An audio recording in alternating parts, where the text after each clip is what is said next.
અંગત કે હું દરિયો ટપું મારાથી પાછો નહીં પુગાય. તો અમે સુરેન્દ્રનગર થી ઢાંકી સુધી આવ્યા છે, ઢાંકી થી સુરેન્દ્રનગર ન જઈ. તમને જેમ લાગે તો આ અંગતે આવું જેમ ગાયું, કોઈ પૂછતું જ નથી. અંગત કે હું દરિયો ટપું મારાથી પાછું નહીં પુગાય. રાવણ નો દીકરો મેઘનાથ હતો ને, એ મેઘનાથ ની દ્રષ્ટિ જો અંગત ઉપર પડે ને તો એનું મૃત્યુ થાય એવા એને હરાપ હતા. એ કે હું કૂદીને ત્યાં તો વયો જાઉં, પણ કદાચ જો અંગત નો માફ કરજો,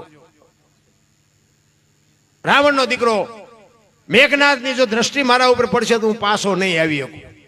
રામાયણ છે ને કઈક જુદી છે, દુનિયા ચિત્રી નાખી જુદી.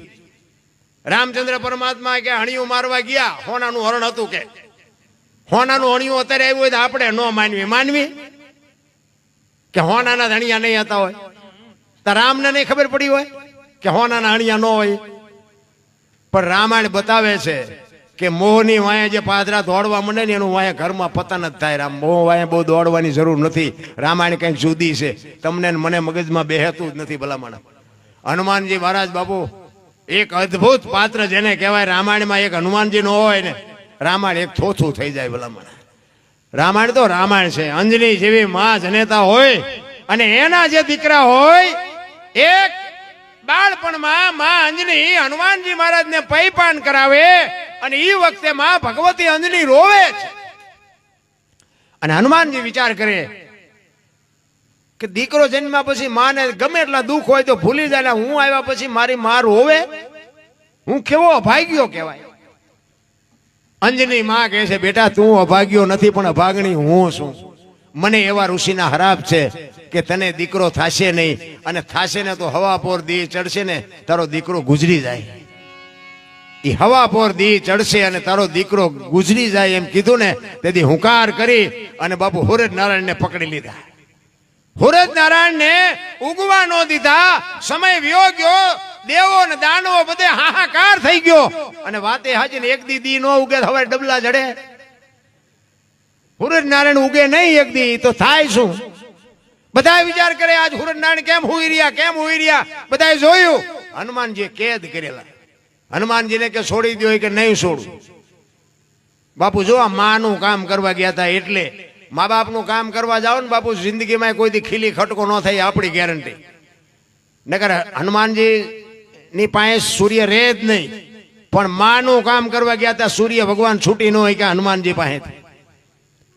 ઈ કે છોડી દો કે નહીં, મારી માને પેલા શ્રાપ માંથી મુક્ત કરો તો જ છોડું. ઈ કે પણ ઈ તો હવા પર સુધીનો હરાપ હતો, હવે તો રોંઠો થયો, ક્યારના છૂટી ગયા. જન્મતા વેચ જે દીકરા બાપુ માને હરાપ માંથી મુક્ત કરાવે ને એના દુનિયામાં ઇતિહાસ રે. રામ આપણે કોકના ખિસ્સા ફાડી નાખવા બીડીયું હાટું થઈને એના ઇતિહાસ કોઈ દી રહેતા છે. કાંઈક કરવાની જરૂર છે, કાંઈક મહેનત માગે છે. હનુમાનજી લંકાના પટાંગણમાં રામ રાવણ નું યુદ્ધ થાય અને મેઘનાથ નું બાણ વાગે અને લક્ષ્મણ ને મૂર્છિત થઈ જાય. અને લક્ષ્મણ નું માછું ખોળામાં લઈને અખિલ બ્રહ્માંડ નો માલિક રામચંદ્ર પરમાત્મા મોતી જેવા આહુડા ડળાક ડળાક ડળાક જેમ સ્ફટિક ની માળા તૂટે અને મોતી જેમ પડે એમ લક્ષ્મણની જટામાંથી ઠેકી ઠેકીને રામના આહુડા નીચે પડે. અને હનુમાનજી પડખે ઉભેલા અને હનુમાનજીએ કીધું કે રામ તમે રોવો તો હવે આ દુનિયામાં રહેશું. તમે જો આ દુનિયામાં રોવો તો હવે રોવે આ દુનિયાનું થાય શું? તમે કયો ઈ કરી પણ આમ રોઈ આપતે. તેથી રામચંદ્ર પરમાત્મા કહે છે કે જો રોવું નહીં તો દુનિયા મારા નામનો કેળો પાડી દે. રામ રોવણ હાર ઈ રોતાને રાજી કરે. આ તો વાલપનો વ્યવહાર રોઈ બતાવે. રામજી કાલ હવારે કોક એમ કે ભાઈ જેવો ભાઈ પડ્યો તો ભાઈની આંખમાં આહુડા નહોતા આવ્યા, એટલા માટે આ જગતને હું બતાવવા માટે થઈને રોવું છું. અને તેથી બાબુ વિચાર કરજો કે હનુમાનજી મહારાજ એમ કે સુસેન નામના વૈદ્ય કીધું કે દ્રોણાચલ પર્વત ઉપરથી સંજીવની લઈ આવી અને દીવ ગયા પહેલા આના મોઢામાં ટીપા પાડો ને તો આ બેઠો થાય. અને તેથી બીજી વાર હનુમાનજીએ હુકાર કર્યો ને સંજીવની લઈ આવી અને એના મોઢામાં ટીપા પાડ્યા. તેથી લક્ષ્મણ બેઠો થયો. બાપુ આ હનુમાન એનું જો આટલું કામ કરે ને આપણે અહીંયા આવડું મોટું માંડવો નાખ્યો ને આપણું કામ ન કરે. હું તો એક જ વાત કરું, સવારમાં એક હનુમાન ચાલીસાનો પાઠ કરજો. પાઠ બાપુ જિંદગીમાં કોઈ દી તાવ નહીં આવે. તમને મોઢે ન આવડે તો 10 રૂપિયાની ચોપડી મળે છે અને 10 રૂપિયા ન મળે ને તો હું આપીશ. પણ એક હનુમાન ચાલીસાની ચોપડી રાખજો, 10 જ રૂપિયા થાય છે. અને હવારમાં માતાજીને ભગવાનને જીવો દીવો અગરબત્તી કરતા હોય ને એક પાઠ કરજો, અને હનુમાનની શું કૃપા છે એ તમને દેખાય. કાંઈ કરવું નથી ને પછી પીડા તમે કહો પીડા છે, શું નડતું છે, શું નડતું છે, એ પછી ભૂવા પાસે દાણા જોવું રહે પતે નહીં. દાણા તો અમારે અહીંયા જોવાનું એટલું હાલે છે ને, આપણને એમ થાય કે ધંધો આ કરવા જેવો છે, એટલે જોર રહે કાંઈ પતે એવું નથી. જે કરવાનું છે ને એ આપણે કરીને મા બાપની સેવા કરી, એ કુટુંબ પરિવારની એકતા. જો તમે એક સિંહ જેવું જનાવર હોય ને, તમે આમ પાણો લ્યો લાકડું લ્યો ને એટલે સિંહ હોત હાલતો થઈ જાય. કૂતરા બે ચાર હોય ને આપણે વાંકા વળીને પાણો લઈને તો કૂતરા મંડે ભાગવા, પણ મધમાખીનું પોડું હોય અહીંયા એક કાંકરો મારજો. કૂતરા કરતા નાનું છે કે નહીં, સિંહ કરતા નાનું છે ને, પણ એ બટાછટી બોલાવે. શું કામ? એ રાગ છે, બધા હમ્પીન છે, તેમાં તમને ભગાડે. આ કૂતરાને સિંહને છે રાગ નથી, એમાં આપણું કૂતરા જેવું જ છે. આપણા બીજા લાભ લઈ જાય તેમાં. જંગલમાંથી કઠિયારો કુવાડા ટીપાવી નીકળ્યો ને, જંગલના ઝાડવા રોતા હતા. મોટા ઝાડવાએ કીધું એટલે હું કામ રોવો છો? એ કે ઓલો કઠિયારો કુવાડા ટીપાવીને જો ને વહેલો મોડો કે આપણને કાપી નાખશે. મોટા ઝાડવાએ કીધું કે એના તાકાત નથી, એની કઠિયારાની તાકાત નથી ને કુવાડાની તાકાત નથી, પણ મારી પાસે હાથા આપણા હશે, જોજો. એ કે હાથા ન થાવ કોઈ નો કાપી શકે. નથી લાગતું આપણા કુટુંબમાં કંઈક વિખવાદ હોય ને, ઊંડા ઉતરીને જોજો, એકાદો હાથો એકાદો હોય આપણો, નકર કોઈની તાકાત નથી. પછી સમાજ કોઈ બી હોય, કુટુંબ પરિવારની એકતા હોય ને બાપુ, કોઈની તાકાત નથી કે માલિકો માલિપા હાથ નાખી શકે. એ કાળમીટ પાણો હોય અને એને ગમે એટલી મહેનત કરો, સીણી રાખીને ઘણ મારો, એને તિરાડ ન પડે. અને બહુ મહેનત કરીને તિરાડ પાડો ને એ કાળમીટ પાણાને, પછી તિરાડ પડે, પછી એમાં માટી ભેગી થાય. એ માટી ભેગી થાય ને અને તિરાડ પડે ને પછી એમાં લાપડું મજા કરે. કાળમીટ પાણા માં લાપડા મજા કરે. એમ કુટુંબમાં તિરાડ પડશે ને તેથી કોક મારા તમારા જેવા લુખે છે ને ઈ માલપા આવીને મજા કરી જાય. એટલા માટે કહું છું કે એકતા છે ને એ જરૂરી છે. ઘરમાં ગમે એટલા આપણા કુટુંબ પરિવારના 2-5 ઘરો હોય ને, એમાં બધા બુદ્ધિશાળી ન હોય ને, બધા પૈસા વાળા ન હોય ને, બધા આવડત વાળા ન હોય. 3 દીકરા હોય, એમાં 2 કામ કરતા હોય ને એકાદો ઉડાડતો હોય તો, એટલે આ ઉડાડવા જ આવ્યો છે, હવે આની યાર બસાય નહીં, આને ઉડાડવા દેવું પડે. તમે ડખા કરો મેળ ન પડે.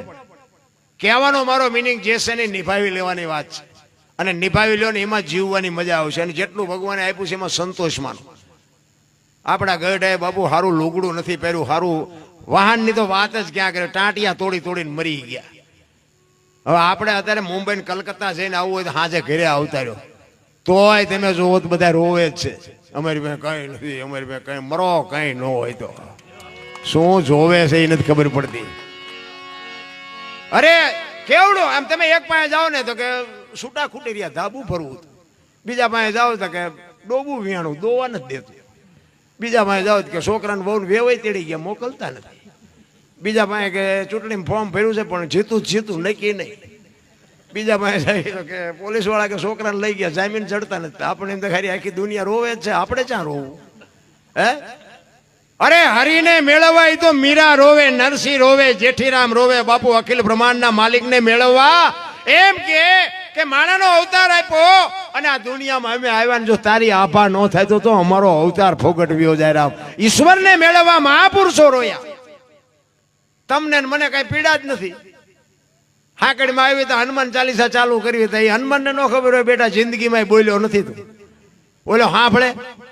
પણ રોજ આપણો રિયાઝ હોય તો એને કોક દી કેમ દયા આવે કે હારો રોજ મારું ભજન કરે છે તો કાંઈક આપણી ઉપેટ નીકળે. બાકી તમે હાકડીમાં આવો તો એને બધી ખબર જ હોય. કહેવાનો મારો અર્થ એ છે મોજ કરી લેવાનો વારો છે. મને તો એમ થાય કે કાલ મરી જઈશું, સારું સમય ખાય ખા જાય. જેટલું કરાય ને એટલું ભજન કરી લો. અમે તો 8-8 દી સુધી 10-10 દી ખેંચવી. મેં કીધું ખેંચાય ત્યાં સુધી ખેંચી લો. ઘરે હમણાં ગાડીમાં જઈશું ને તો કૂતરું ગોટો વળી જોઈએ એમ વળી જઈશું. પછી હા જે ભાઈ પેટી આવી જાય ત્યાં પાછું મેળ પડી જાય. એટલે આમના હાલે છે, હાલે ગમે એટલાથી મારો રામ જાણે. અને સાંભળે છે બધા. અને આ મારા વિડીયા છે ને, વિડીયામાં હું તો એમ કહું, મારા વિડીયા તમે જોતા હોય ને તો એમાં હું કોઈ બોલ્યો જ નથી કે આમાં લાઈક કરો ને કોમેન્ટ કરો ને ફલાણું કરો. મને જો કે એમાં ટપા જ નથી પડતા અને હું કોઈને કહેતોય નથી. અને મારી કાંઈક હું તો એક જ વાત કરું છું કે મારી વાત હું જે બોલું છું ને એ સારી લાગે ને તો રાખો, અને નો સારી લાગે ડિલેટ મારી દો. બસ બીજું કાંઈ જીવનમાં ઉતરે એવું હોય તો ઉતારો. નો ઉતરે તો પૂરું. બાકી લાઈક બાઈક કોમેન્ટ બોમેન્ટ એ તો ઓલો 1000 હાથવાળો દેતી હતી. ભૂખ ભાગે તમે 2 હાથવાળા શું મને દેવાના હતા ભલામણ. મારે કોઈની કાંઈ જરૂર નથી. પણ મારી વાત જો મગજમાં ઉતરે ને આમાંથી 2 જણાને મારી વાત ગમે એટલે મને એમ થાય કે મારી રાત સુધરી જાય. બસ બીજો આપણો કોઈ હિસાબ નથી. હું ભજન છે ને મારા માટે કરું છું. કોઈના માટે હું આ ખર્ચો તમે કર્યો છે. બાકી ચાર્જિંગ હું કરીને વિયો જાઉં.